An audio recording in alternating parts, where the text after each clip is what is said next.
عليك يا سيدي يا رسول الله، الصلاة والسلام عليك يا سيدي يا حبيب الله، الصلاة والسلام عليك يا سيدي يا نبي الله، وعلى آلك وصحابك يا سيدي يا نور الله، يا خاتم النبيين، يا رحمة للعالمين.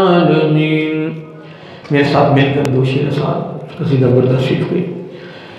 مولاي صل وسلم دائما ابدا على حبيبك خير الخلق كلهم. مولاي صل وسلم دائما ابدا على حبيبك خير الخلق كلهم. محمد سيد الكونين والثقلين والفريقين من عرب ومن عجم. مولاي صل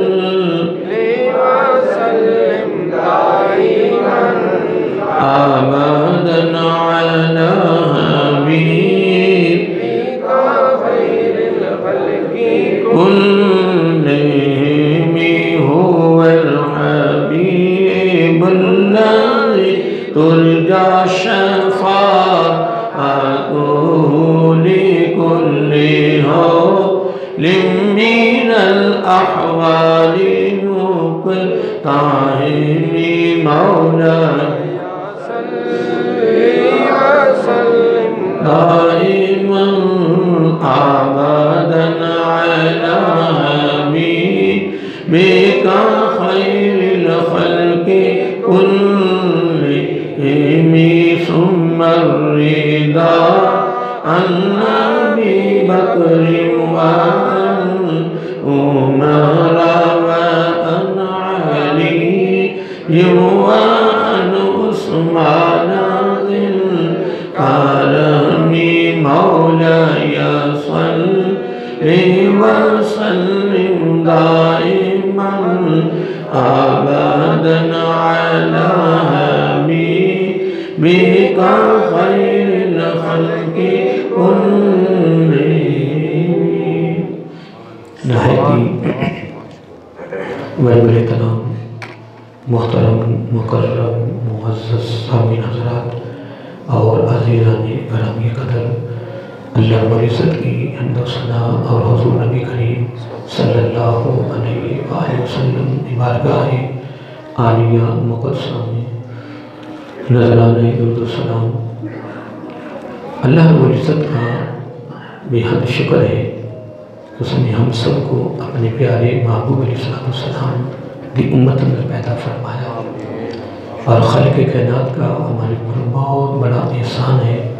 اس نے اپنی خاص توفیق اور اپنے محبوب علیہ السلام کے توسل سے ایمان جیسی عظیم الشان نعمت سے مالا مال فرمایا، اور اس کی بارگاہ میں دعا ہے کہ اللہ تعالی ہم سب کو ایمان پہ زندہ رکھے اور ایمان پر ہی موت عطا فرمائے، ایماندار دل سربراہ عطا فرمائے، آخری سانس تک غیروں کی محتاجی سے محفوظ فرمائے اور اپنا ہی محتاج رکھے. یہ دعا کرتے رہا کریں، اپنی زندگی کا معمول بنا لیں. اللہ تعالی ہم سب کو پیارے آقا علیہ السلام کی تعلیمات پر عمل کرنے کی توفیق عطا فرمائے. حضرات محترم، ہماری خوش نصیبی ہے کہ اللہ تعالی نے ہمیں زندگی میں ایک بار یہ عظیم اور مبارک مہینہ نصیب فرمایا. پہلے دن پر میں نے چوتھے بارے کی پہلے آیت کریمہ کے حوالے سے گفتگو کی تھی، جو ایک بڑا وسیع موضوع تھا، لیکن اختصار کے ساتھ جو اللہ تعالیٰ کو منظور تھا وہ دو چار باتیں میری زبان پر آئیں اور آپ تک پہنچ گئی.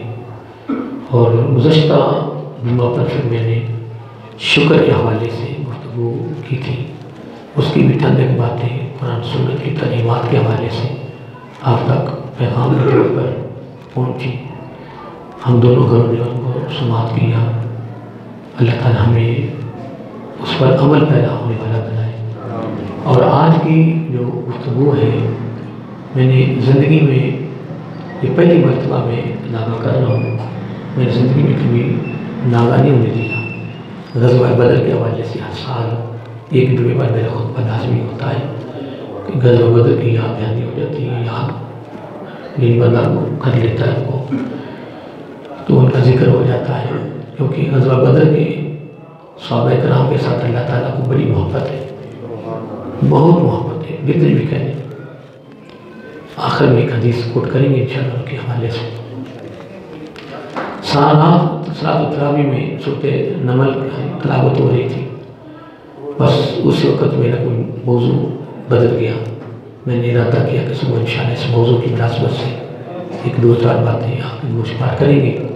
یہ موضوع بھی ایک بہت وسیع موضوع ہے، بہت وسیع موضوع ہے، جس پر میں گفتگو کرنا چاہتا ہوں، لیکن اس میں انشاءاللہ چھوٹی عید کے بعد انشاءاللہ اس موضوع کو شروع کریں گے ترتیب کے ساتھ اور بیان کریں گے۔ تو میری اور آپ کی خوش نصیبی ہے کہ اللہ تعالیٰ نے ہمیں یہ عظیم مہینہ نصیب فرمایا، اور اس کا تیسرا نعمت المبارک ہم اس کی ادائیگی کے لیے اس کی خاص توفیق سے، اس کے انتخاب سے، اس کی پسند سے ہم اللہ تعالیٰ کے گھر میں اس وقت حاضر ہیں۔ اللہ تعالیٰ ہماری اس جمعے کی ادائیگی کو ہمارے لیے اللہ تعالیٰ کی بارگاہ میں شکر ہونے کا ذریعہ بنائے۔ اب اس موضوع کے لیے جو میں نے آیت کریمہ کا انتخاب کیا ہے وہ سورۃ النحل پارہ نمبر 14 آیت نمبر 90، آیت نمبر۔ اس میں اللہ تعالیٰ نے بڑا خوبصورت اپنی طرف سے پیغام دیا ہے، حکم کیا ہے، اور اللہ رب العزت نے اپنی گفتگو کا آغاز یا پیغام دینے سے قبل اللہ تعالیٰ ایک تاکیدی لفظ لایا ہے، ان اللہ، بے شک اللہ تعالیٰ فرما رہا ہے کہ اس میں شک نہیں ہے کہ جو میں تمہیں حکم کرنا ہوں وہ سچ ہے، اور وہ خاص حکم ہے اللہ تعالیٰ کی طرف سے۔ کیا حکم ہے؟ ان اللہ، بے شک اللہ تعالیٰ، یامر، حکم کر رہا ہے، آرڈر دے رہا ہے، امر دے رہا ہے، بالعدل، کہ تیری کامیابی اسی میں کہ تم نے پوری زندگی انصاف کرنا ہے۔ کیا؟ انصاف کرنا ہے، والاحسان، اور نیکی کرنی ہے، یعنی عدل ہی نیکی ہے۔ کیا؟ یعنی یہ سمجھ لیں اللہ تعالیٰ فرما رہا ہے کہ میرا تمہیں حکم ہے کہ تم نے نیکی کی صورت میں انصاف کرنا ہے۔ نیکی سمجھ کر تم نے کہ یہ نیک عمل ہے، یہ اچھا عمل ہے، اور یہ خوبصورت عمل ہے، اور اللہ تعالیٰ کو بہت ہی پسند ہے۔ اللہ اکبر۔ اتنی بات کرنے کے بعد آگے اللہ تعالیٰ بڑی پیاری بات فرمائی، پتہ کیسے انصاف کرنا ہے؟ وَإِيتَاءِ، تو نے عطا کرنا ہے، تو نے عطا کرنا ہے، دینا ہے۔ باری تعالیٰ کن کو فرمایا؟ ذی القربا، اپنے اقربا، رشتہ داروں کو، جس میں پہلے نمبر پہ گھر کی فیملی آتی ہے، گھر کے افراد، جس میں بہنیں بھی ہیں، بھائی بھی ہیں، ٹھیک ہے نہیں، چچا بھی ہیں، تایا بھی ہے، یعنی گھر کے افراد جو ہیں۔ اللہ اکبر۔ اتنی بات کرنے کے بعد فرمایا وَيَنْهَا، اور میں اس چیز سے تمہیں منع کر رہا ہوں، اس چیز سے، یہ اس کام سے منع کر رہا ہوں۔ مولا کس سے؟ فرمایا الفحشاء، بے حیائی سے، والمنکر، اور برائی سے، والبغش، حد سے تجاوز کر جانا، سرکشی۔ کیا؟ جس طرح قرآن کے لفظ ہے وَيَمُدُّهُمْ فِي طُغْيَانِهِمْ يَعْمَهُونَ، یعنی وہ اپنے سرکشی میں بے ہوش پھر رہے ہیں۔ کس میں؟ سرکشی میں۔ سرکشی بھی یہ بھی گناہ ہے۔ کیا؟ یہ ایک ایسا گناہ ہے اللہ تعالیٰ معاف فرمائے، اس میں انسان کا ڈر ختم ہو جاتا ہے، اس کے دل سے خوف نکل جاتا ہے، ڈر ہو جاتا ہے، اس میں ایک تکبر آ جاتا ہے، غرور آ جاتا ہے، پھر وہ اپنے آپ کو سمجھتا کہ میں پتہ نہیں کیا ہوں، پھر وہ کرتا کرتا اللہ تعالیٰ معاف فرمائے وہ خدائی دعوے تک بھی پہنچ جاتا ہے۔ اللہ تعالیٰ معاف فرمائے۔ اللہ تعالیٰ فرماتا ہے والبخش، تو نے اس سے اپنے آپ کو بچانا ہے، اور وینہا، میں تمہیں منع کر رہا ہوں کہ تو نے اس کے قریب نہیں جانا۔ باری تعالیٰ پھر اللہ تعالیٰ یعظکم، یہ میری طرف سے تمہیں نصیحت ہے۔ اللہ اکبر، یہ میری طرف سے تمہیں نصیحت ہے، نصیحت ہے تمہیں میری طرف سے۔ کیسی بات ہے نا، یعظکم، یہ تمہیں میری طرف سے کیا ہے؟ نصیحت ہے۔ باری تعالیٰ کس لیے؟ فرمایا لعلکم تذکرون، جب تم میری ان باتوں پر عمل کرے گا نا تو جب تمہیں کامیابی آئے گی نا دنیا میں بھی پھر آخرت میں بھی، اللہ تعالیٰ پھر تو نے ایک کام کرنا ہے، مولا وہ کیا؟ لعلکم تذکرون، پھر تمہیں مجھے یاد کرنا ہے۔ تمہیں مجھے کہتے ہیں کہ یاد فلاں بندہ بڑا یاد آتا ہے، یعنی کیوں؟ اس نے فلاں جگہ میرے اوپر بڑا احسان کیا ہے، فلاں بندہ بڑا یاد آتا ہے۔ یار آج والدین بڑے یاد آتے ہیں کہ وہ زندگی میں بڑی بڑی اچھی باتیں کرتے تھے، ہدایات کرتے تھے، اچھے کاموں کا حکم کرتے تھے، برے کاموں سے روکتے تھے، اچھی مجلسوں میں، اچھی محفلوں میں، اچھی صحبت میں، اچھے لوگوں کے ساتھ بیٹھنے کا حکم کرتے تھے، اور برے لوگوں کی صحبت سے، برے لوگوں کی مجلسوں سے، تقریبات سے وہ منع کرتے تھے۔ استاد کو یاد کرتے ہیں، والدین کو یاد کرتے ہیں، لیکن یاد بھی تو وہی کرتا ہے نا کہ جس نے عمل کیا ہو، جن کو اپنے والدین کی، اپنے استاد کی، اپنے شیخ کی، اپنے کسی بڑے کی، اس کی ہدایات، اس کی نصیحت، اس کا درس، اس کا فکر جو اس نے دیا ہے، اگر اس کو اچھا لگے گا تو وہ یاد کرے گا۔ جب اس نے توجہ ہی نہیں کرنی ہے، اس نے دیکھنا ہی نہیں ہے، تو وہ کیسے یاد کرے گا؟ اللہ اکبر۔ آئیے محترم، پھر اس میں تھوڑا سا ہوتا لگائیں، پھر اس کے اندر پھر دعا میں داخل ہوں۔ اللہ تعالیٰ فرما رہا ہے کہ تو نے زندگی میں کیا کرنا ہے؟ انصاف کرنا ہے۔ اب انصاف کے لیے ایک گھر کا فرد لے لیں، ایک گلی کا فرد لے لیں، ٹھیک ہے جی، علاقے کا نگران لے لیں، امیر لے لیں، سربراہ لے لیں، ٹھیک ہے جی، شہر کا لے لیں، صوبے کا لے لیں، پورے ملک کا لے لیں، یعنی وہ ابتدا سے لے کر کیا؟ ابتدا سے لے کر پورے ملک تک اب وہ سربراہ ہے۔ کسی کو کسی کا سربراہ، کسی کو کسی کا سربراہ، نگران بنایا گیا، اس کو امیر بنایا گیا، اس کا حاکم بنایا گیا، اس کی جو مثلا فیکٹریاں ہیں، کارخانے ہیں، اس کے اندر بھی سربراہ ہیں، ٹھیک ہے، کوئی سپروائزر ہے، اس کے اوپر ہے، کوئی اس کے اوپر ہے، ٹھیک ہے جی، یعنی ایک اس کو کہتے ہیں عہدہ، کیا؟ عہدہ، اسے فضیلت ملی، اسے عہدہ ملا ہے۔ اللہ تعالیٰ فرماتا ہے کہ میرا تمہیں حکم ہے کہ تم نے ایک زندگی میں کام کرنا ہے، معلوم ہو کیا؟ فرمایا اگر تجھے زندگی میں کوئی عہدہ، کوئی فضیلت، کوئی مقام و مرتبہ مل جائے تو نیچے والوں کے درمیان انصاف کرنا ہے، نہ انصافی نہیں کرنی، یہ میرا تمہیں حکم ہے، اس کی تمہیں تعمیل کرنی ہے، اور انصاف ہی تیرے لیے کامیابی ہے، اس لیے کہ انصاف مجھے پسند ہے۔ معاذاللہ کیوں؟ فرمایا اس لیے کہ میں خود انصاف کرتا ہوں، میں انصاف کرنے والا ہوں، اس لیے میں انصاف کی تعلیم دے رہا ہوں، انصاف کرنے کا حکم کر رہا ہوں، انصاف کرنے کا تمہیں پیغام دے رہا ہوں، زبان نبوت سے دلوا رہا ہوں، براہ راست نہیں، کیا؟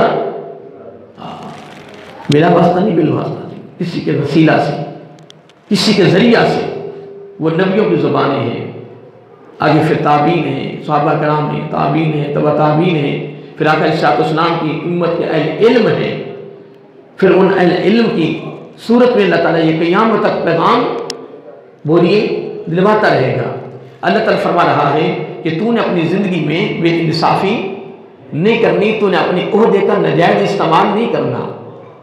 میری باتوں پہ غور کریں، آپ نے اپنے عہدے کا ناجائز استعمال نہیں کرنا۔ اگر تمہیں کوئی عہدہ مل گیا ہے تو اس عہدے کو لینے کے بعد پھر تم نے اس کا ناجائز استعمال نہیں کرنا، اس کا صحیح استعمال کرنا ہے۔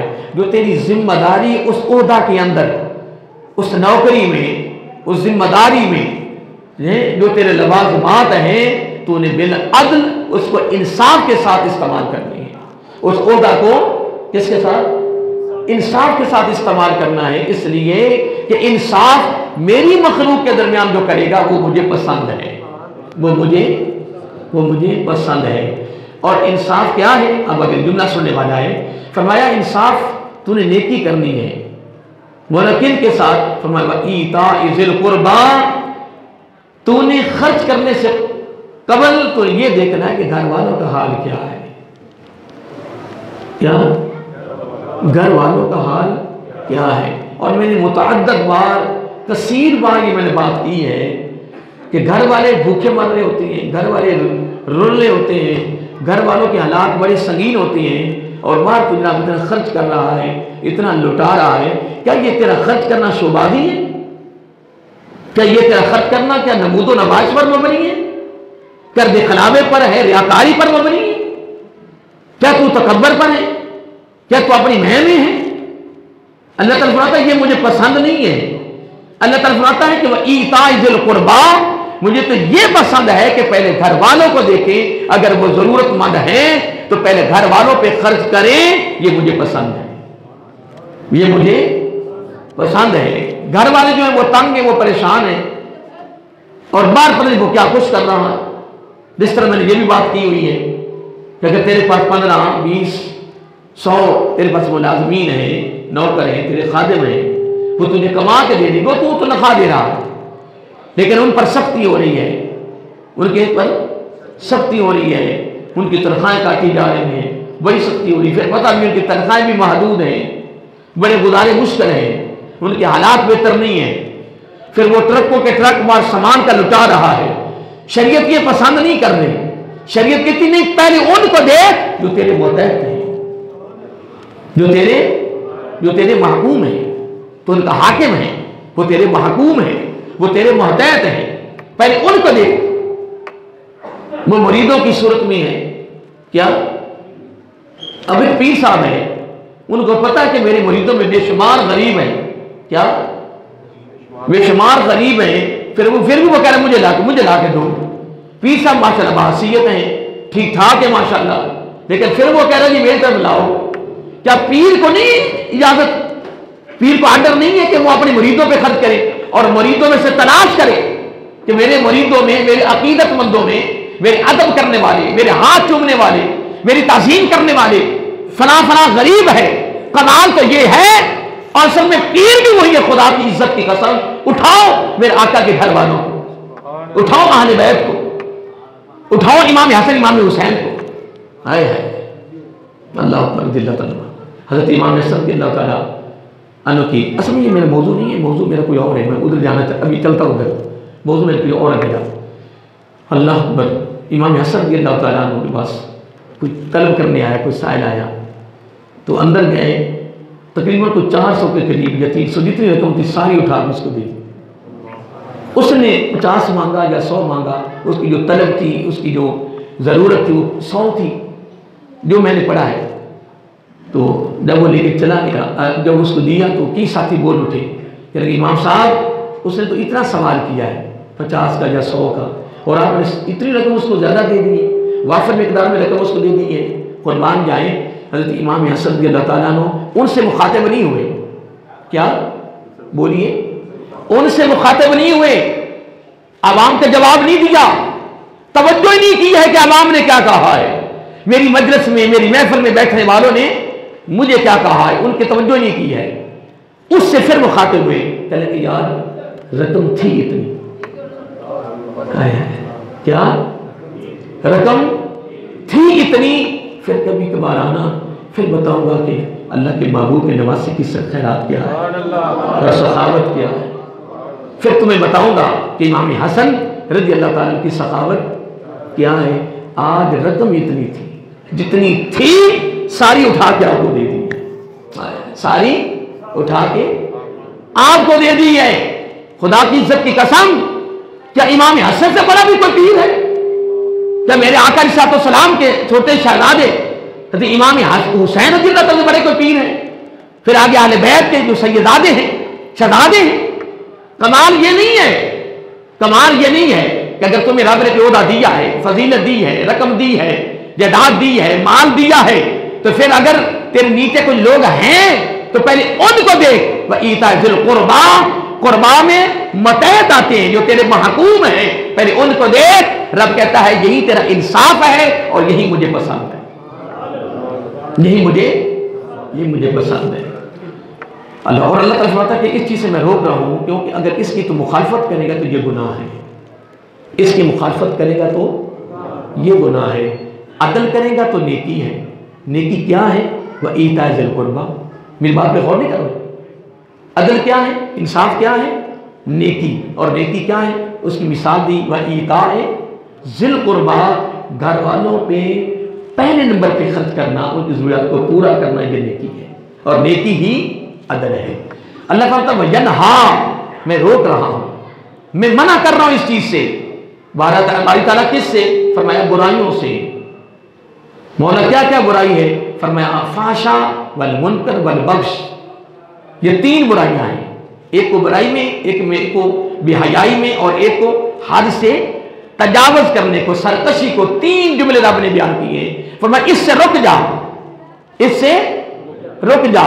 اب اس سے روکنے کے لیے اب یہ بھی ایک نسخہ لے لیا قرآن مجید سے، کیونکہ میں ایپ کے اندر 2-4 مرتبہ غوطہ لگانا چاہتا ہوں، یہ سمندر بے کنار، کمال جملہ فرمایا اگر تو چاہتا ہے کہ میں اس بے حیائی سے، فحشا سے بھی رک جاؤں، والمنکر سے بھی رک جاؤں، والبغی سے بھی بچ جاؤں، ان چیزوں سے میں بچ جاؤں، تو رب فرماتا پھر اس کے لیے ایک نسخہ استعمال کر، ایک راستہ اختیار کر۔ اے باری تعالیٰ وہ کیا؟ فرمایا بالعدل۔ اگر تو زندگی میں ہمیشہ گھر والوں کے لیے، رعایا کے لیے، رشتہ داروں کے لیے، دوست احباب کے لیے، محلے داروں کے لیے اگر تو عدل کرتا ہے تو تیرا عدل کرنا ہی نیکی ہے، اور نیکی ہی ہر بے حیائی والی بات سے بچنے کا ذریعہ ہے۔ اور آگے رب نے فرمایا یہ سارا معاملہ پتہ کیا ہے؟ باری تعالیٰ کیا ہے؟ فرمایا یہ عائزکم، یہ میری طرف سے درس ہے، ہائے ہائے، یہ میری طرف سے سبق ہے، یہ میری طرف سے پیغام ہے تمہارے لیے، میری طرف سے نصیحت ہے تجھے، میں نصیحت کر رہا ہوں تمہیں، یہ میری طرف سے عائزکم، تیرے لیے نصیحت ہے۔ اتنی بات کرنے کے بعد ہم نے فرمایا لعلکم تذکرون، خوب مجھے یاد کرو اس معاملے میں۔ اور بلکہ اس کو دوسری سائڈ پہ لاتے ہیں کہ جو عدل ہے، انصاف، کیا انصاف ہی نیکی ہے، اور نیکی ہی گھر والوں کو دیکھا جا رہا ہے، اور یہ برائیوں سے بچنے کا ذریعہ جو رب نے نصیحت عدل کی ہے، لعلکم تذکرون۔ فرمایا مجھے یاد بھی وہی کرتا ہے کہ جو میرے اس حکم کی تعمیر کرتا ہے، کس کی؟ بالعدل، وہ عدل پہ چل رہا ہے۔ کس پر؟ بولیے، عدل پہ چل رہا ہے۔ کس پر؟ عدل پر۔ اب میں قرآن مجید کی آیت کے بعد اب میں ایک حدیث کوٹ کرنا چاہتا ہوں، توجہ طلب جملہ ہے اور آپ کے لیے سننے والا ہے۔ رمضان شریف کا تیسرا جمعۃ المبارک کی ادائیگی کے لیے رب نے 13 میرا انتخاب کیا ہے۔ بڑی دنیا ہے، دکانوں میں بیٹھی ہے، کاروبار کے لیے کر رہی ہیں، ویسے ان لوگ بیٹھے ہیں، سوئے ہوئے ہیں، لیکن جمعے کی ان کے یہاں فرصت نہیں ہے، تو پھر آپ سارے کون؟ الحمدللہ۔ پچھلا جمعہ میں اسی پر تھا نا کہ نہیں؟ بڑا خوبصورت جمعہ تھا، وہ میں آپ کو صحیح آپ تک پیغام نہیں پہنچا سکا، لیکن جو مجھ سے ہو سکا میں نے آپ کو پیغام دیا۔ کس پر؟ شکر پر۔ کس پر؟ لیکن میرے دل کی تمنا ہے کہ شکر پر میں انشاءاللہ گفتگو کبھی کرنی ہے، جس کو 3 جمعوں پر چلائیں گے انشاءاللہ، مختلف قرآن آیات اور آقا کی حدیثیں، اور پھر اس میں اقوال، پھر اس میں خصوص واقع لائیں گے، جس سے پھر بندے کی تربیت ہوگی، طلب پیدا ہوگی، بندے کا ذہن بنے گا، بندے کے دل میں ایک ذوق پیدا ہوگا۔ کس کا؟ اور یہ بھی آپ نے میں بتایا تھا کہ اللہ تعالیٰ کو یہ ادا بڑی پسند ہے، کیا کہ وہ ہر حال میں جس طرح کا بھی دور آ چکا ہے، جس طرح کے بھی حالات ہو گئے ہیں، وہ ہر حال میں بس ایک ہی جملہ کر رہا ہے، کیا؟ الحمدللہ۔ یہ رب کو بڑی ادا پسند ہے۔ آئیے محترم، آپ نے شکر ادا کر لیا نا کہ رب نے ہمیں چن لیا ہے اور چن کر اپنے گھر میں بلایا ہے۔ رب کا گھر ہو، رمضان مبارک جیسا مہینہ ہو، پھر عید کا دن ہو۔ جمعہ کو عید کا دن کہا گیا ہے، کیا؟ اور جس طرح عید والے دن فرشتے مصافحہ کرتے ہیں نا آنے والے لوگوں سے، جمعہ کے دن بھی مصافحہ کرتے ہیں۔ آج سے فرشتوں نے مصافحہ کیا ہے، پتہ چلا آپ کو؟ پتہ نہیں چلا آپ کو؟ پتہ نہیں چلا، پھر فرشتوں نے آپ سے مصافحہ کیا ہے، اور ہر آنے والے کو فرشتے نے مبارک بھی دی ہے کہ تجھے مبارک ہو، اور پھر ساتھ قربان جائے آقا علیہ السلام نے۔ میں اس مسجد میں جب سنہ 88 میں آیا تھا، پہلا جمعہ میں نے فروری کا دوسرا جمعہ میں نے پڑھایا تھا، تو پہلا جمعہ میں نے پڑھایا تھا فضائل جمعہ، کیا جس کو ہم انٹرو کہتے ہیں، انٹرو کے طور پہ انہوں نے میرا جمعہ سنا، تو میں نے فضائل، تو اس کے بعد 36 سال گزر کے میں نے ابھی تک فضائل جمعہ کی گفتگو نہیں کر سکا، اتنے موضوع میں نے یہاں چھیڑے، دوبارہ نہیں آ سکا، دل بھی کرتا ہے کہ دوبارہ آؤں، دوبارہ بڑے بڑے خوشی۔ آج میرے ساتھی مجھے جو صوفیہ آباد چھوڑنے جا رہا تھا، تو راستے میں کہہ رہا تھا کہ سورۃ یوسف کے حوالے سے کوئی بات ہو جائے، میں نے کہا میں اس مسجد میں سورۃ یوسف مکمل بیان کی ہے، جمعوں میں، درس میں نہیں، جمعوں میں، اور بڑی ترتیب سے میں نے شروع کی تھی، اور بڑا سرور آیا مجھے بھی اور عوام نے بھی سنا۔ قرآن مجید کے اندر میں نے واقعہ پیش کیا تھا، پورا قرآن چلتا رہا، اور قرآن کی روشنی میں نے حضرت یوسف علیہ السلام کے واقعے کو میں نے پیش کیا تھا، یہ میں نے کیا ہوا ہے۔ شخصیات میں بڑی بڑی گفتگو ہوئی ہیں، وہ دوبارہ موضوع نہیں آ سکے، موضوع کے اتنے ہیں کہ کون کون سے بیان کریں۔ آئیے محترم ایک حدیث کوٹ کرنا چاہتا ہوں، بڑی خوبصورت ہے۔ اب وہ میں نے آیت کریمہ کا مفہوم تھوڑا سا میں نے اب تک پیش کر دیا، وہ آپ نے سن لیا ہے، ٹھیک ہے، اب حدیث کوٹ کرنے لگا ہوں۔ اس حدیث کے اندر بھی کافی تفصیل ہے، لیکن اس میں سے صرف ایک میں نے بندے کو چننا ہے، اس پر ایک دو باتیں میں نے آپ کو دینی ہے انشاءاللہ۔ ان ابی ہریرہ رضی اللہ تعالی عنہ قال انه قال قال رسول الله صلی اللہ علیہ وسلم سبعۃ نفر یظلهم الله في ظله يوم لا ظل الا ظله امام عادل وشاب نشا في عبادة الله ورجل قلب معلق في المساجد ورجلان تحابا في الاجتماع عليه وتفرق عليه ورجل دعته امرأة ذات حسب وجمال فقال إني أخاف الله ورجل تصدق بصدقة فأخفاها حتى لا يعلم شماله ما ينفق يمينه ورجل ذكر الله تعالى خاليا ففاضت عيناه۔ یہ حدیث کا متن ہے، یہ متفق علیہ، یعنی امام بخاری اور امام مسلم دونوں حدیثوں کی کتاب میں یہ حدیث موجود ہے۔ امام بخاری علیہ رحمہ نے بھی اور امام مسلم علیہ رحمہ، امام مسلم امام بخاری کی شاگرد ہیں، دونوں استاد شاگرد نے اپنی حدیث کی کتابوں میں اس حدیث کو درج کیا ہے، اور راوی حضرت ابو ہریرہ رضی اللہ تعالی عنہ۔ اکثر ہماری ایک بات بڑی مشہور ہے، ہم بھی کئی مرتبہ بیان کر گئے ہیں کہ آقا علیہ السلام کی حدیثوں کے راویوں میں پہلا درجہ حضرت ابو ہریرہ رضی اللہ تعالی عنہ کا ہے، یہ بات مشہور ہے، سنی آپ نے؟ آپ بولی نہیں سنیے نا، چلو اب تو سن لیے نا، تو اب تو پریشان نہ ہو، یہ بات مشہور ہے، اور ہے بھی ایسے کہ حضرت ابو ہریرہ رضی اللہ تعالی عنہ سب سے زیادہ میراث کی حدیثوں کے راوی ہیں، لیکن یہ علم کے شہر کے دروازے نہیں ہیں۔ کیا علم کے شہر کے دروازے نہیں ہیں؟ انا مدینۃ العلم وعلی بابھا، انا مدینۃ الحکمہ وعلی بابھا۔